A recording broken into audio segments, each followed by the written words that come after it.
Also developing tonight, tensions are escalating in the Middle East. Israel unleashed new airstrikes on Gaza today in response to Hamas launching strikes yesterday, which are still happening right now as we speak. In Gaza City, an Israeli strike hit a residential block, bringing down a 13-story building, and people who live there were warned to evacuate about an hour before the strike. It is not clear if anyone was hurt.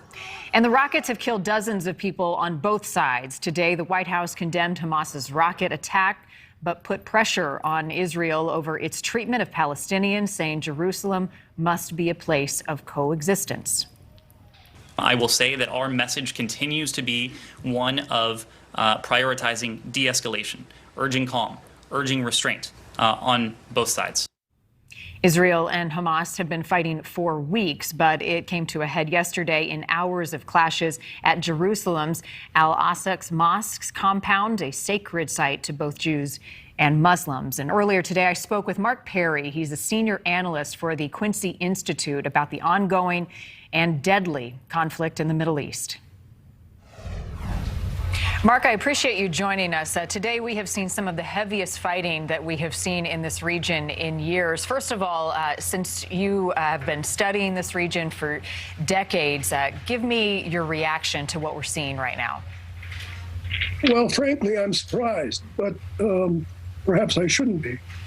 This is a confluence of a number of factors that were entirely predictable, but very few people saw coming. First, an attempt to dispossess Palestinians of their homes in East Jerusalem, which decision had reached the High Court in Israel, which has subsequently been postponed.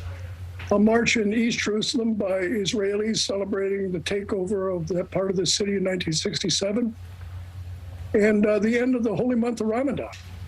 This brought people into the streets, Israelis and Arabs, and I think that clashes were inevitable. When the Israeli police attempted to clear the Temple Mount, the third holiest site in Islam, that exacerbated the situation, and here we are. My sense is that it could get much worse before it gets better. You mentioned Palestinian families, some being evicted from their homes in East Jerusalem. Israeli courts, of course, saying that they belong to Jews. So that is fueling the fire even further. Explain to folks at home who aren't following this as closely how we got to this place. Well, this has always been a claim of the Israelis that this is their land, this is their territory, these are their homes, that the Palestinians are on this land illegally. But it is a legal issue, rarely resolved on behalf of the Palestinians.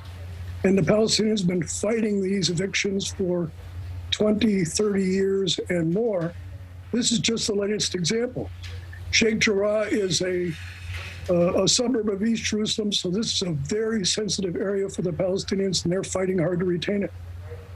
Israeli Prime Minister Benjamin Netanyahu says that rockets aimed at Jerusalem crossed the line and that Hamas will receive blows now that it didn't expect. What concerns you the most about this violence and what we could see happen next? I think the biggest worry here is that this could spread further into the West Bank. And even last night we saw into Arab neighborhoods in Israel. It's not clear that the Palestinian police would be able to control the outbreaks in the West Bank. It's not clear that the Israelis would be able to control the outbreaks in Israel. This could escalate, and it could be the beginning of a new uprising, a new intifada, the third one in our lifetimes. You bring up the word escalate. The U.S. Department is calling for de-escalation. How should the Biden administration be responding right now? I suppose that the president could get on the phone with Mr. Netanyahu. They don't have the best relationship, and urge him to de-escalate. He could get on the phone with Abu Mazen, the leader of the Palestinians, and urge him to de-escalate. But other than using political pressure, the United States has very little leverage here. We're not involved in the peace process anymore, nor do I think should we be. So we're on the outside looking in. It's going to be very hard for us to control this. What do you want people here in the U.S. to understand most about this situation and why they should care about what's happening in the Middle East? Well, this has been going on since 1948. This is a 7-decade-long conflict and more. We have a strong ally in Israel. There's never been any doubt about that. I've questioned that alliance over the years, but We have that alliance, and we've shown support for the Israeli people. Perhaps it's time for us to be more balanced in our approach. Perhaps it's time for us to warn our erstwhile allies in Israel that they need to provide a vision for peace to the Palestinian people. And until they do, this conflict is going to continue. Mark, I appreciate your time. Thank you. My pleasure. Thank you.